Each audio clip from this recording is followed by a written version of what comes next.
guys, welcome back. Today I wanted to talk a little bit about some Wes Montgomery changes. Wes was, obviously an amazing player, probably the most influential player in jazz. He was a 50s and 60s guy, played with all of the greats really, except for Miles Davis. I always wished that he made a record with Miles. I think that would have been an amazing 50s records or early 60s record. But anyhow, he was known for a couple of things. One of them was his octave playing. A lot of times he did this like three-tiered method on soloing. The first tier would be single notes, so he'd play his regular sort of lines,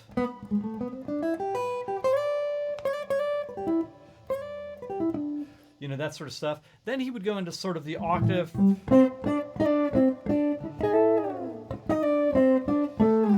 do the octave playing for a while, which he was really known for and amazing. But then he would do this chord melody stuff, and he was really beyond astounding, and that would oftentimes be the third tier of his playing. And I'm going to talk you through just a Wes Montgomery style chord melody playing. Now, chord melody, the whole key to it is hearing the melody notes and knowing the chords that you're supposed to go to. It can get very, very, very complex. You hear guys like Joe Pass who were just masters of it. Tuck Andrus, who's beyond unbelievable at it. He gets like bass lines and chord lines and melody lines all at once. But the way that Wes did it a lot of times is he would have like he often took like simple themes and turned them into these really incredible musical moments. So what I'm going to do today is we're going to just go through the key of A minor. So I'm going to start off in this A minor 7th chord here, and I'm doing just a simple like as a background underneath it. So if I took some chords out of this chord melody, what I'm going to do to start off with is I'm going to just go straight up the A minor scale. So I'm going to start from the A note, B, C, D, and E, and I'm going to put a chord on each of these. Now, 3 of the chords, A, C, and E, I know are my A minor 7th, and G actually, are my A minor 7th, so I'm going to put A minor 7th chords on those chord tones. So I'm going to start off, I'm going to do G, C, E, A, and then A, E, G, C, then C, G, A, E, and then E, A, C, G. Those are the inversions of my 7th chord. Now, you can actually do a lot with that. So if I just play this,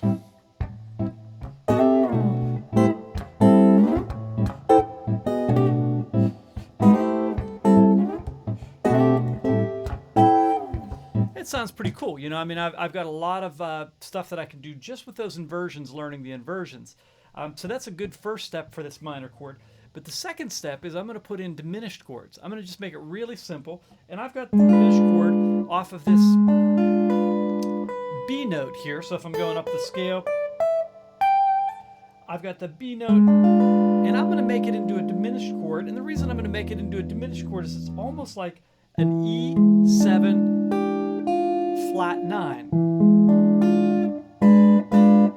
And this chord walks up every 3 frets for the exact same chord. So all of a sudden I've got all these fill-in chords. So if I start off with this A minor 7 chord, and then I go to, I'll call it G sharp diminished chord, but it's got that B note on top. So G sharp, D, F, B. And that's probably a good thing just to practice to start off with.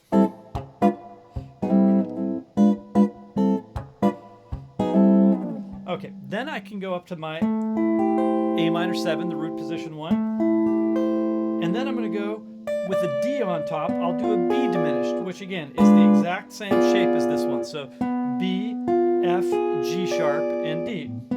Okay, so now so far I've got this. And then there's my A minor 7. And that's if you ever hear the song Mr. PC.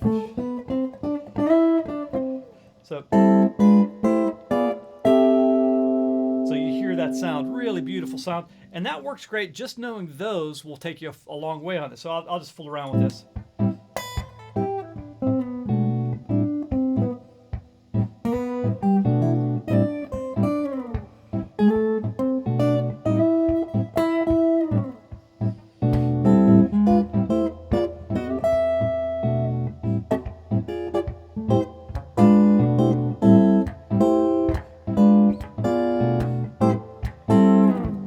right, you hear I can go a long way with just those notes because I'm basically just taking my melodies and whatever sort of melody I want to make.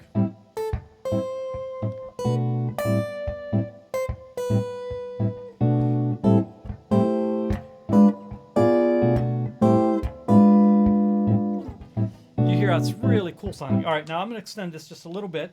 Once I get up to here, I can go up to the diminished from D, D, G sharp, B, and F. And that'll take me up into this A minor 7, E, A, C, G. Now, I don't love that one ascending. I actually sometimes will play this like chord that doesn't make any sense. D sharp, A, C, F sharp. So I just like the sound of that a little bit better. But you can fool with it, do both directions. And I actually use this one more if I'm coming down. I'll do that A minor 7, D sharp diminished, D diminished, A minor 7. Listen to how this sounds.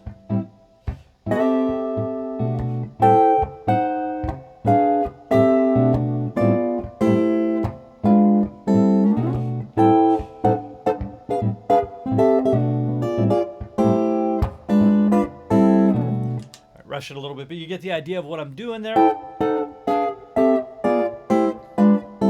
Really great stuff. All right, so then you can just sort of take, make your melodic choices based on those chords. That takes you, by the way, all the way back up to this chord. You could play this G sharp or F diminished with the G sharp note on top as well. All right, I'll just sort of fool with it.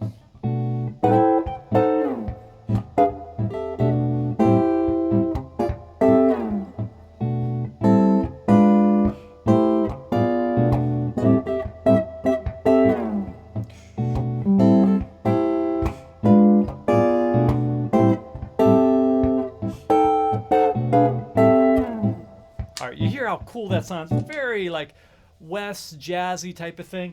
And basically then I'm just taking whatever melody I want with those note tones, and then I can put the chords around it, and that really makes and you can see how like you can use this in all different minor iterations. If you know those, then you've really got the chord melody down for that particular chord. Now you need your dominant chords, your major seventh chords, but if you're doing Mr. PC or something like that, these chords will work for all of those. When I go to the D minor chord, then there's my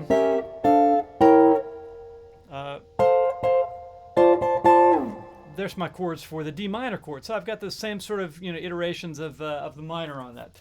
So hopefully you mix that and you put in some single note stuff or some octave stuff, and you can sound pretty jazzy with a pretty simple exercise. So anyhow, I hope that helped you. God bless until next time.